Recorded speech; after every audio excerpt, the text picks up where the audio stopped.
চন্দন যাত্রা আসলে কি? এই চন্দন যাত্রা কেনই বা পালন করা হয় এবং এই চন্দন যাত্রার মাহাত্ম্য কি? আজকের ভিডিওতে আমি আপনাদেরকে সেটাই জানানোর চেষ্টা করব। একদিন মাধবেন্দ্র পরিপাত বৃন্দাবনে গিরি গোবর্ধনের পরিক্রমা সম্পূর্ণ করে এক জায়গায় বসেছিলেন। তিনি অযাচিত ব্রত পালন করতেন। তিনি কারোর কাছে কোনো কিছু চেয়ে খেতেন না। কখনো কোনো ভক্ত যদি তাকে কিছু খেতে দিত তাহলে তিনি খেতেন, আর যদি কিছু না দিতেন তাহলে তিনি সেই দিন অভুক্ত থাকতেন। তখন পরমেশ্বর ভগবান শ্রীকৃষ্ণ একটা গোপালকের রূপ ধরলেন। তিনি একটা ভাণ্ডতে একটু দুধ এনে মাধবেন্দ্র পরিপাতকে বললেন, তুমি না অনেক অভুক্ত রয়েছো, এই নাও, এই দুধটুকু তুমি পান করো। তখন মাধবেন্দ্র পরিপাত সেই ছোট্ট গোপালককে বললেন, তুমি কিভাবে জানলে যে আমি অভুক্ত রয়েছি? তখন ভগবান শ্রীকৃষ্ণ বললেন, ওইখানে কয়েকজন লোক বলছিল যে এখানে একজন সাধু রয়েছেন যিনি অযাচিত ব্রত পালন করছেন। তখন মাধবেন্দ্র পুরী সেই গোপালককে বললেন, কই, আমি তো কখনো একথা কাউকে বলিনি, তাহলে তুমি কিভাবে জানলে? তখন ভগবান শ্রীকৃষ্ণ তাকে বললেন, আসলে কিছু মাতাজি এখান থেকে যাচ্ছিলেন, তখন তারা বলা বলি করছিল ওইখানে একজন সাধু আছে, তাকে খুব ক্ষুধার্ত দেখাচ্ছে, কিন্তু তিনি কারোর কাছে কিছু চাচ্ছেন না। তাই আমি ভেবেছি তুমি নিশ্চয়ই অযাচিত ব্রত পালন করছো, তাই আমি তোমার জন্য এই দুধ নিয়ে এসেছি। এখন তুমি তাড়াতাড়ি এই দুধটা খেয়ে নাও তো। ঠিক আছে, আমি এই দুধটি খেয়ে নিচ্ছি, কিন্তু তুমি এখানে কি করো? তখন ছোট্ট গোপাল তাকে বললেন, আমি এখানে গাভী চড়াই, আমার অনেক গাভী রয়েছে, আমার গাভীগুলি গিরিরাজের অপর দিকে রয়েছে, তুমি তাড়াতাড়ি দুধটা খেয়ে আমাকে ভাণ্ডটা দাও তো। তখন মাধবেন্দ্র পরিবার দুধটি খেয়ে গোপালকে সেই ভাণ্ডটি দিয়েছিলেন এবং সেখানে ঘুমিয়ে পড়েছিলেন। অতঃপর তার স্বপ্নে ভগবান গোপাল রূপ ধরে এসে তাকে বললেন, এখানে একটি নির্দিষ্ট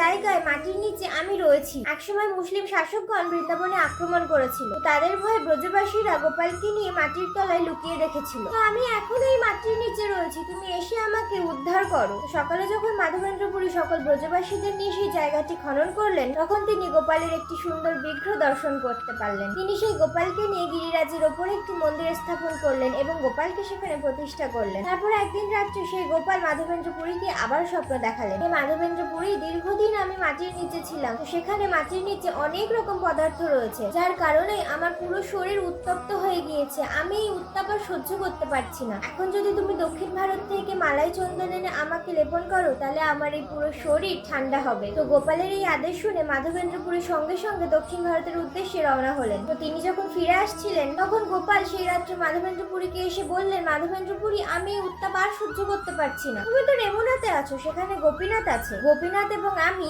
অভিন্ন, তুমি এখনই ওই মালাই চন্দন বেটে গোপীনাথের সর্ব অঙ্গে লাগিয়ে দাও, ফলে এখানে আমার শরীরটা শীতল হয়ে যাবে। তখন মাধবেন্দ্র পুরী এই সমস্ত চন্দন এবং কর্পূর একসাথে বেটে ভগবানের সর্বাঙ্গে খুবই মোটা করে লেপে দিয়েছিলেন। তখন গোপাল শান্ত হলো এবং তার শরীরের উত্তাপ কমে গেল। সেই জন্যই অক্ষয় তৃতীয়ার দিন থেকে আগামী 21 দিন পর্যন্ত ভগবানের চন্দন যাত্রা উৎসব আমরা পালন করে থাকি। হরে কৃষ্ণ, রাধে রাধে।